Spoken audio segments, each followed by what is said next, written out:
Hello everyone, today I'm playing through the Wonderland Flip-Flop Jam. This is a compilation of 7 custom Super Mario Bros. Wonder levels, which were made for the Flip-Flop level design contest held in the Wonderland Discord server. And I didn't make any of these levels, but I was a judge for the contest, so I have already seen all these levels, I've already played them quite a bit, so this won't be a blind playthrough, but I still thought this would be interesting for me to show to you guys. So yeah, without further ado, let's get started. Something I also did for the mod, this level compilation, is that I helped compile the levels. So I also made this little custom intro scene here, and that text there reads, "Welcome to the Wonderland Flip-Flop Jam. We hope you enjoy. There are 7 levels to play. Good luck." And yeah, as you can see here from the theme of this little area, this mod or this level pack or whatever is gonna take place in World 5, Fungi Mines. Getting all this to work, placing all the levels in the right location and whatnot was also done mainly thanks to Nintendo. Time for the Wonderland Flip-Flop Jam. Wait, where are we? What's Wonderland? Who's flip-flopping? I know what jam is though, I could actually go for some right now. Yeah, that's actually something I I did as a funny little text edit as a part of putting this stuff together. As you can see here, there's actually some stuff on the world map that's been changed, like there's a poplin house that used to be over to the right there, and there used to be like a bridge that you had to build with by paying some flower coins, but we got rid of all that, or I say we, I think Nintendo added this extra little rail here, which is nice of him. And yeah, without further ado, let's get started with Flippen on Fury, which was made by Grilled Pancake. So right away you can see that this level has a really cool aesthetic, this sort of sunset, silhouette lighting vibe, and also with the way I feel like there's a lot of like interesting usages of platforms and decorative assets and whatnot that makes it to where this level is really aesthetically pleasing. I'm not entirely sure if this is like custom lighting or if this is just the same lighting file that's used for the sunset silhouette section in the original game, that level. I don't actually remember exactly what that looked like. Yeah, but as you can see here, this level uses some different mechanics, which I'm not really sure how most of this stuff is supposed to tie into the flip-flop theme, because obviously with this being the flip-flop jam, the original contest was supposed to be all about making levels that made use of flip-flopping as some kind of level mechanic. And I guess this level has these drop-down platforms here. But I'm not entirely sure if those should count.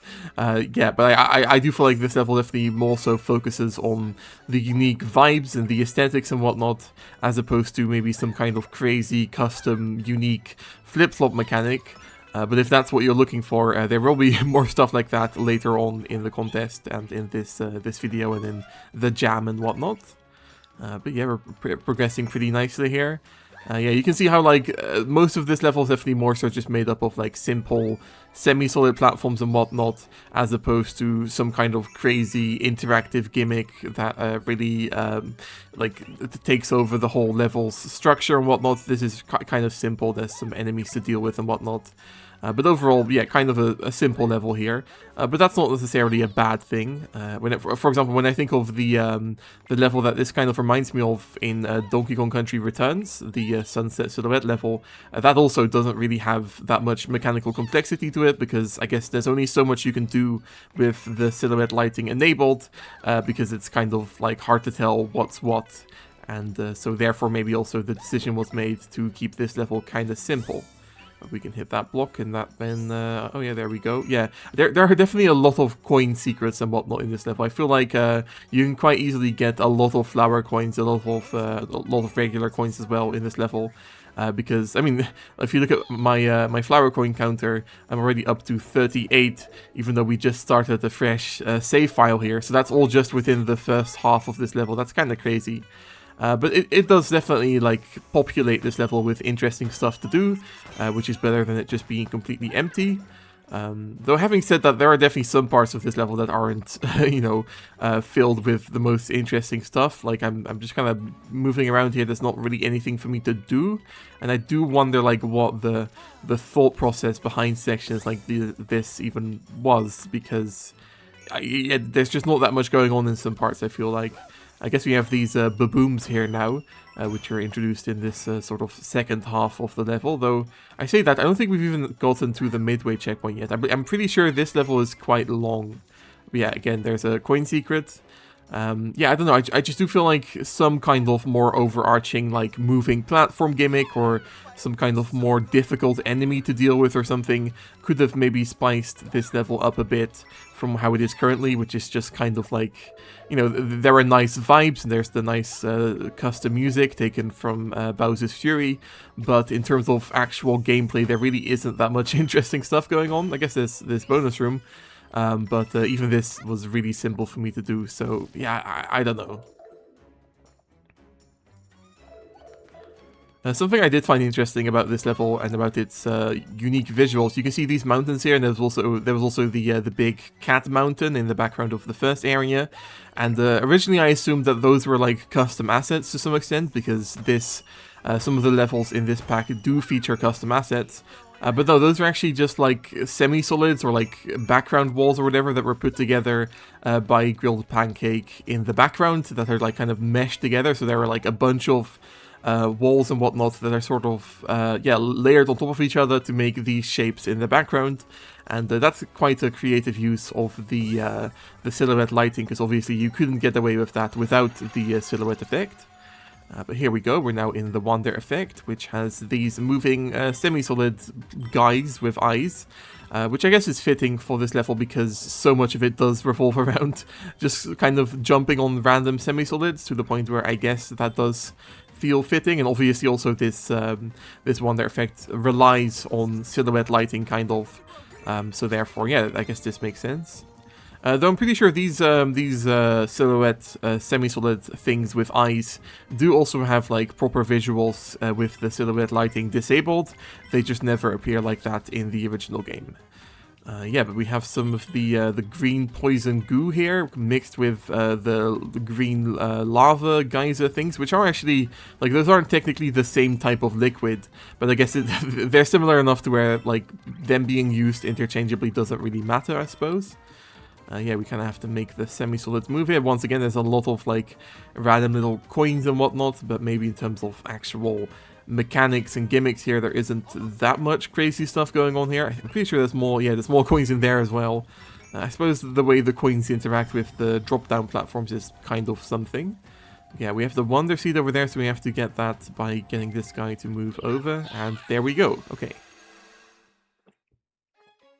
I guess I do like the unique green silhouette lighting during that Wander effect. I'm pretty sure, I guess that probably is custom, right? Because I don't think anything like that appears in the original game.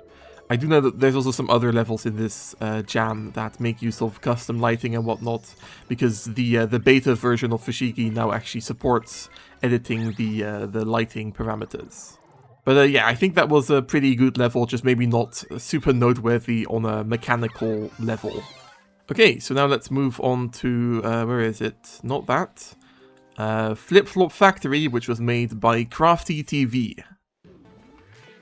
And this level, I suppose in this level, the flip-flop mechanic kind of comes from these flip blocks, though I don't think they're called that officially. I think they're called like rotating blocks, but that's fine. And yeah, how do I say this? In case it isn't clear, I do feel like to me, it's pretty clear that this level by Crafty TV is maybe a bit more of a beginner level, and we have a few of these in most of the jams. And so yeah, like therefore there isn't that much for me to say about this in terms of like crazy mechanical setups, or also in terms of like comparing it to the previous level. There also isn't that much in terms of unique aesthetics or anything. But I suppose this here is kind of a cool idea with spawning the missile meg under the player like that, though I can also imagine a lot of ways in which that can go wrong. Yeah, but you can see like I'm just kind of getting the purple 10 coins randomly, and the way the terrain is put together feels a bit shoddy, I guess. But I'm pretty sure, well, I assume at least, that Crafty TV maybe doesn't have that much experience with making more complicated levels or whatnot.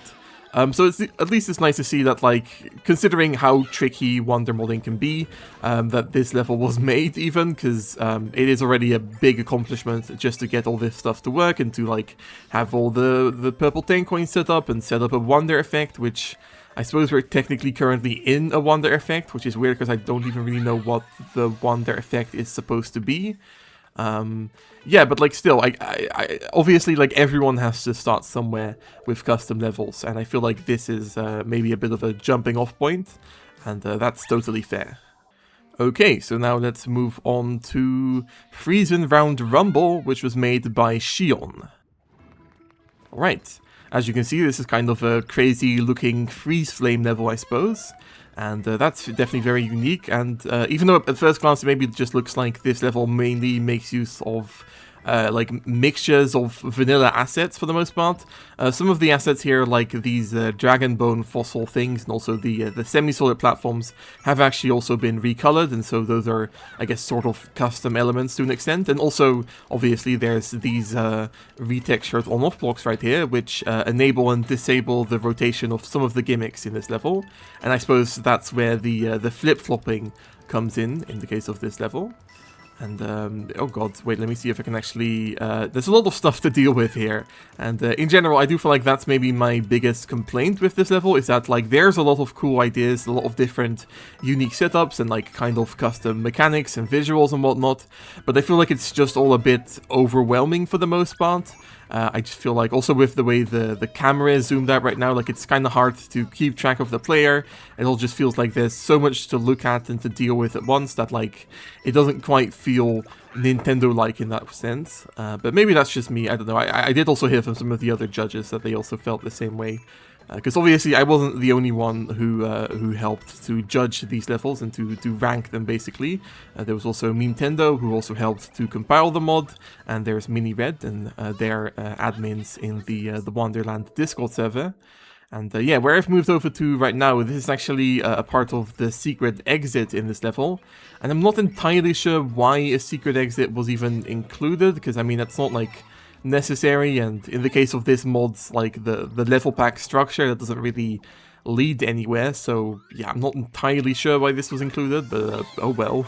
I guess maybe, I'm pretty sure this level originally went over Outmaway Valley, which is the original game's first World 2 level, and that also has like an alternate exit if you do or don't grab the Wonder Flower. So maybe that's why a secret exit was included, just to make sure that that lined up with its level slot. But yeah, I feel like just having a random vine thing there just didn't really add anything, in my opinion. Alright, so I guess here we have to line up this platform with the rotating block gimmick, which is pretty cool. And then here, I guess it kind of evolves that idea by having a bunch of different rotating stuff to line up, and I think we have to wait for that platform there with the Goombrat. And okay, hello Goombrat. And now we can, I guess we're supposed to go over to the left, and then that spawns some other stuff. Oh, I like how it also changes the arrow sign there. That's kind of a cute little detail. And there's a purple tank up there, and I could probably get that by doing a little bubble flower trick jump. But the intended way of getting that is by spawning these pipes over here.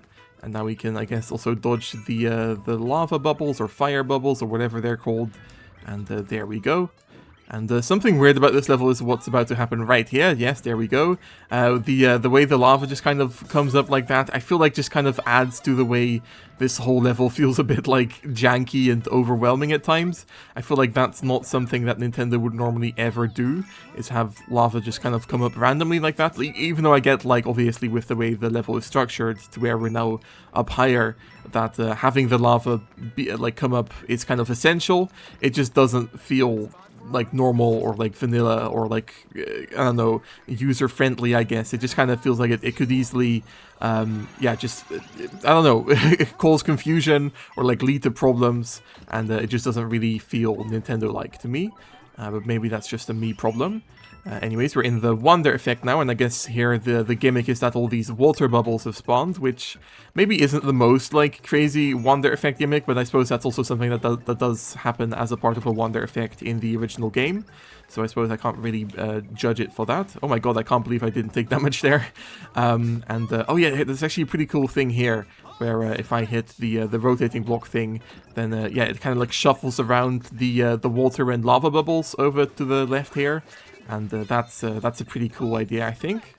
And I guess something I do like about this Wonder effect is that it definitely doesn't outstay its welcome. Because I feel like in general this level can be a bit like overwhelming and crazy and whatnot, so the fact that the Wonder Effects section isn't that long is actually maybe a good thing in my opinion. But still, obviously, like all the custom-ish mechanics and the way the setups are used is pretty cool, like right here with the rotating platforms. So yeah, that level definitely has a lot of cool ideas and some cool custom visuals and whatnot. I just feel like it's maybe also a bit overwhelming at times.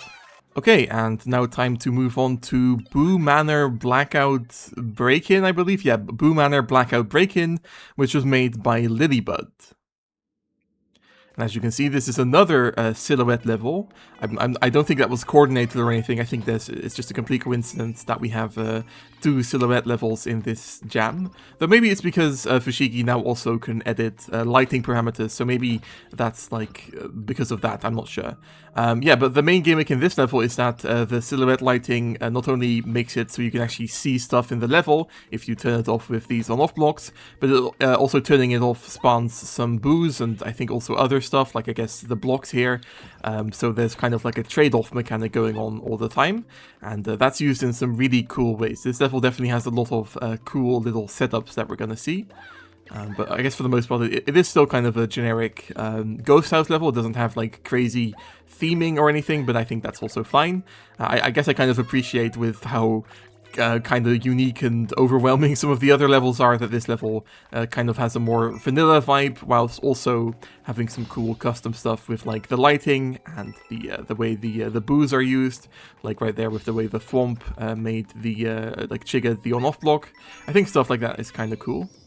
Something weird here is that like that Wonder Bud spawned these coins, and when I first played through this level I was like, okay, I guess that's what that did. But then if you notice, there was also another like little Wonder Sparkle trail that moved over to the left here, and that spawned this arrow, I believe, indicating that you can go into this pipe.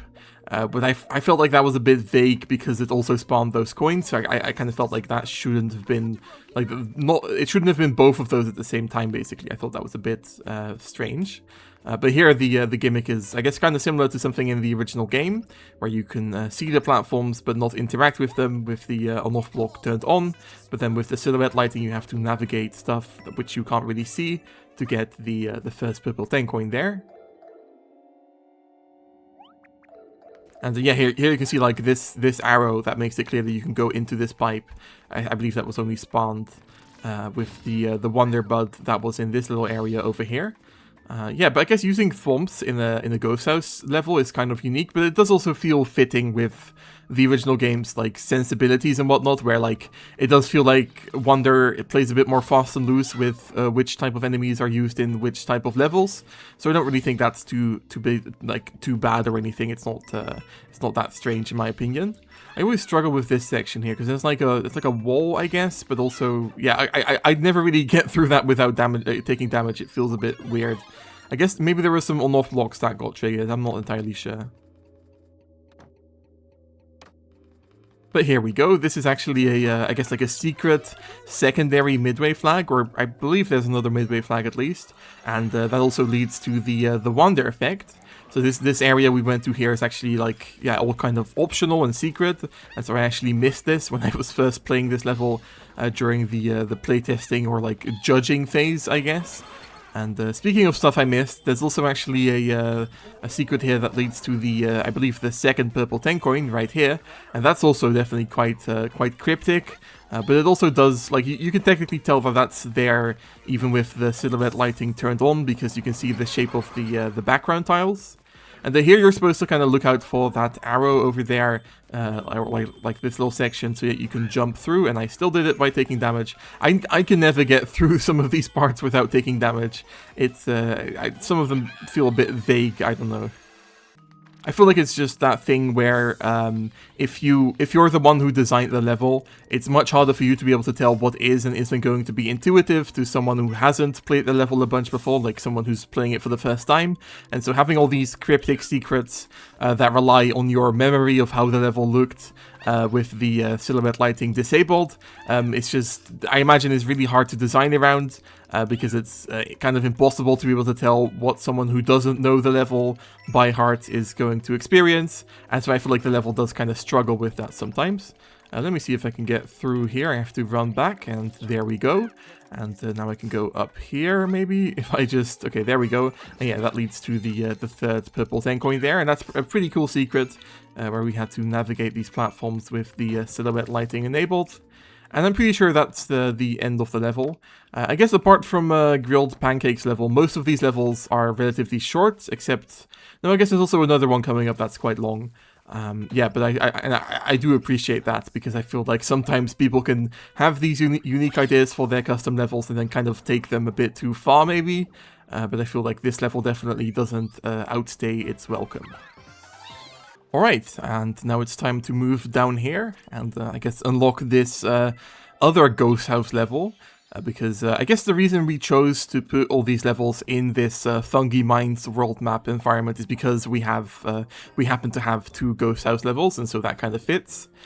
So yeah, now it's time to play Taily's Turnabout Tower, which was made by Super E64. And here we are, and yeah, you can see how even though this is, I guess, technically a ghost house level, I feel like in terms of vibe, it kind of feels more like some kind of strange, like, underground temple level, which I guess also does actually fit Fungi Mines in terms of aesthetic and vibe and whatnot. And this level makes use of the drill mushroom, which is pretty cool because I feel like it also uses it in some pretty clever ways. And oh yeah, I guess I didn't really talk about it, but the main mechanic of this level, the way this level flip-flops around, is by once again using on-off blocks, which in this case have also once again been retextured, and that moves the camera back left and right, which is pretty cool. And here you can see how, for example, you can use the drill suit in this level, which I feel like is pretty intentional. The fact that you can go under that block, and you could also do that without using the drill, by just moving over there before the block moved over. So that's pretty cool.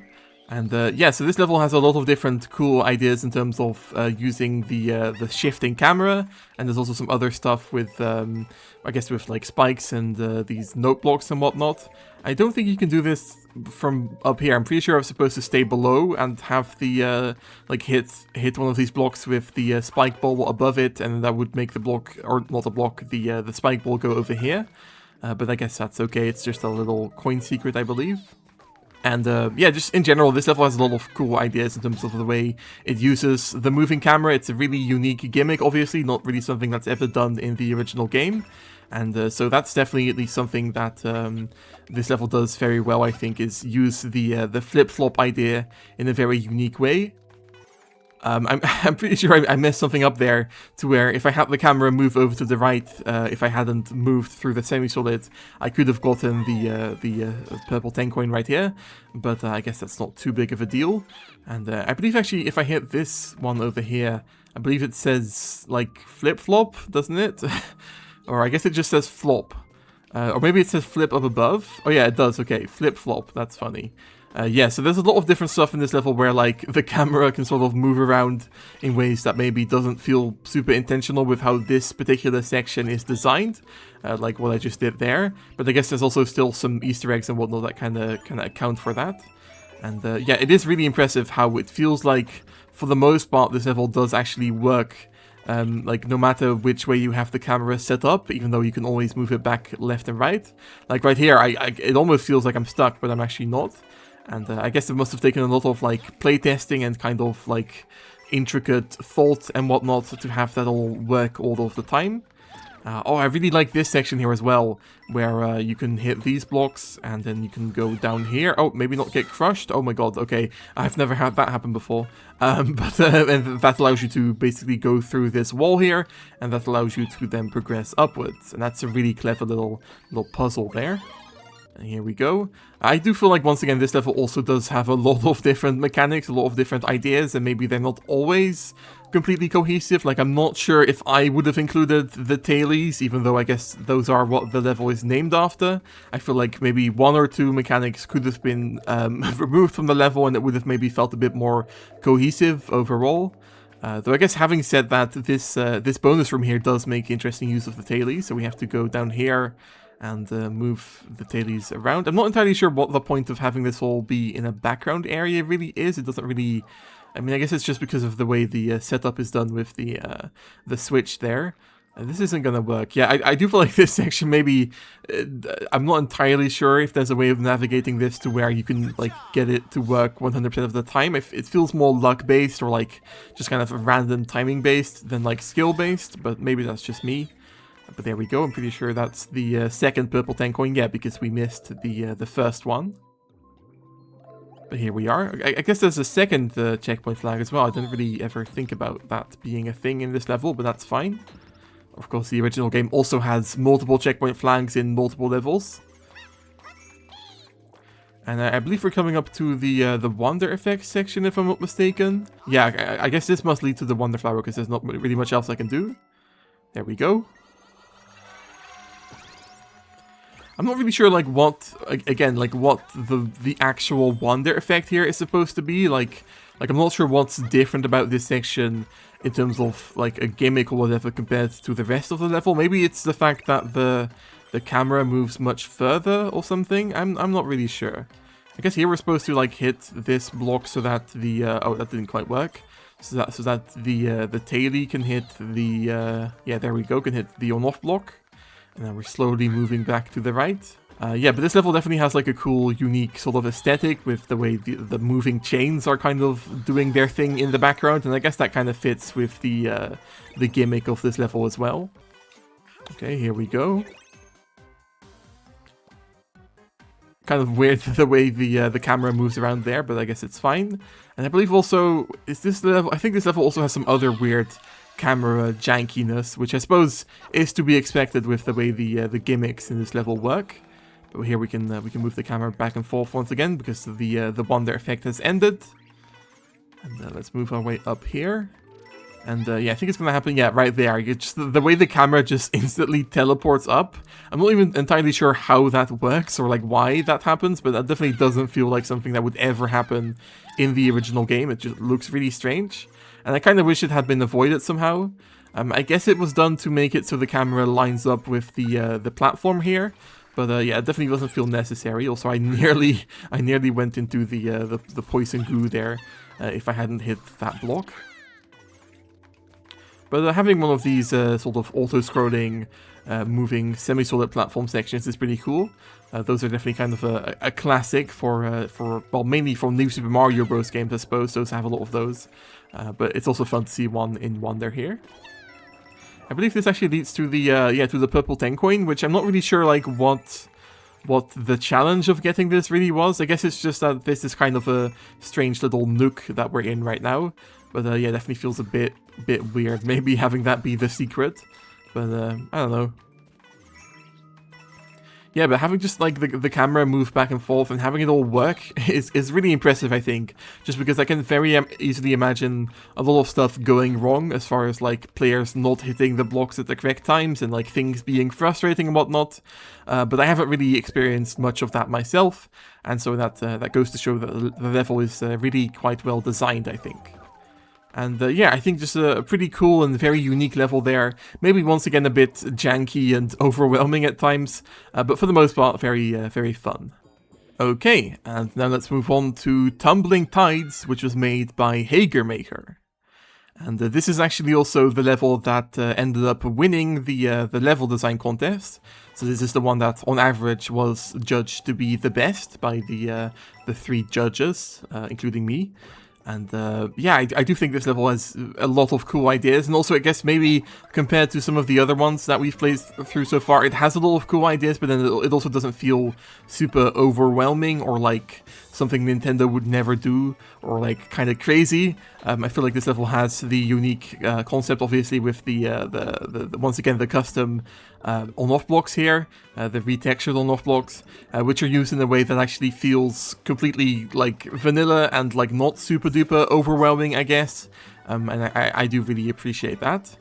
And in general, it's actually really fun to see that Hegemaker has submitted multiple levels in some of the other contests as well. And I feel like it's just nice to see how much they've improved. Because I remember their level in the Zigzag Jam was kind of not that great in my opinion. I thought it was kind of okay, but also kind of, well, I guess overwhelming and kind of spammed with a lot of different ideas that didn't really feel cohesive. So having this like much nicer sort of puzzle platforming level be submitted in this jam feels yeah, like a nice little character arc for him, I suppose, because I do really think this level is very good, because obviously it won the contest. So there we flipped the water upside down up to the top, and now we can enter this pipe, which wasn't accessible previously. And oh yeah, this bonus room is pretty fun as well, where we have to hit the blocks to have the water flip upside down, or I guess in this case just spawn and despawn, so we can get the urchin to move over to the right, and that's gonna trigger that block and allow us to get the purple 10 coin. I'm not entirely sure why we aren't allowed to exit this room unless we have the water enabled. I guess it just kind of makes things like easier to work with on the other side. But I do feel like that could have maybe been done a bit more elegantly, I don't know. I guess I'll get my power up. Yeah, but just like the way this level kind of toys with the way different elements, different enemies and mechanics and whatnot work above water and underwater. Oh, hello. It's really cool, I think. The way it uses, for example, the urchin right here. And like the way it once again, kind of like the previous level, manages to anticipate which on-off block state you're in at every point. To where everything always works, I think is just really clever. It's fun seeing these enemies, which I think are called sluglugs, seeing them be used above water, because I don't think that ever happens in the original game, but it definitely does feel like appropriate for them. It doesn't feel like strange or janky or anything to see them in an area or in a setting that they're not really supposed to be used in. So I think that's totally fine. And yeah, I guess it's just like a really nice, like, sort of recontextualization of a gimmick from the original game as well, with the water flipping upside down, because that's also obviously in one of the original game's levels, but I feel like the way it's used here is also just really clever and quite unique.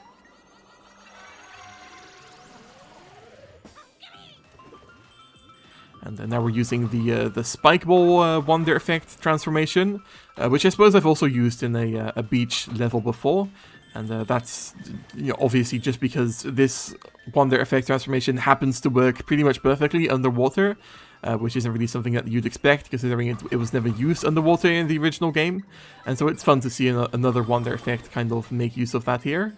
I guess I do feel like this Wonder Effect maybe isn't the most exciting or thrilling thing in terms of like the rest of the level's mechanics. It kind of just feels like vanilla and like not super crazy, and it doesn't really have anything to do with the flip-flopping gimmick. But I guess that's okay.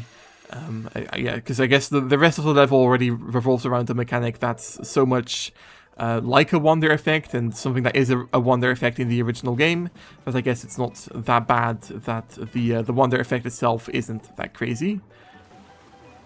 Oh, hello. I'm not sure what's going on here. I haven't seen that before. That's kind of funny. I guess maybe we're not really supposed to have the water be enabled right now, or maybe we do, I don't know. This is going to lead to... Oh, there we go. The third purple 10 coin. We've actually gotten all of them in this level. That's nice. And I'm pretty sure we're coming up to the end of the level right here, or maybe not. I'm not quite sure. Yeah, there we go. Kind of a strange, speaking of stuff that's not really Nintendo-like, kind of a strange goal pole setup here with the way you can't have a goal pole face left in Super Mario Bros. Wonder, and obviously that whole level kind of progressed to the left, so yeah, kind of a strange compromise goal pole there, but I guess it works. Alright, and if we unlock this final level here with the castle diorama, we make sure that all the dioramas kind of fit the level's theming, and so this is Flip Block Fortress, which was made by Get Lucky. And as you can see, this is kind of a palace or a castle level, and I think it's quite clearly an edit of the original game's World 2 castle. And yeah, there's a lot of like cool sort of custom gimmicky stuff going on in this level. And I actually remember like playing this level. This was the first one that I played as a part of the judging all the levels. And I remember thinking like, wow, this is so cool and custom and like crazy that like I can't imagine any other level kind of topping this in terms of like mechanical uniqueness or whatnot. So therefore it's kind of a big compliment to really most of the level design contestants in this particular jam, that I feel like a lot of the other levels kind of matched this sort of energy with like how this level has this sort of unique mechanic with the flipping spike platforms, where like it doesn't feel like that's necessarily out of place compared to everything else, because so many of the levels have a really cool and kind of custom mechanic, and most of them I suppose also revolve around using sort of custom on-off blocks like right here. And yeah, I just think that's really cool, honestly, that so many people managed to come up with something that really fits with the flip-flop mechanic or idea in a way that still is unique in the case of pretty much every level. I'm not entirely sure like what the intended way of getting up here is supposed to be, but the easiest way that I found was just to make this jump. There we go. And that's going to lead to a bonus room, I believe, for, I guess, the first purple tank coin, which once again makes use of the rotating spike platforms, which, in case it isn't obvious, are very much a custom mechanic. I do think the way they kind of look like Paper Mario assets or something. They don't really look like vanilla game assets. I'm not really sure if like an attempt was made at making them look like that. I guess they also kind of remind me of there's stuff like this in Yoshi's Island, I believe. So maybe they're very much supposed to be inspired by that. And that's fine. I don't think that really detracts from the level, in my opinion. And it's definitely cool to see these sort of custom gimmicks be used. Because Get Lucky has always kind of come up with cool and unique ideas for his levels, and so seeing them be sort of used in this context of a pretty much custom mechanic is definitely a nice evolution.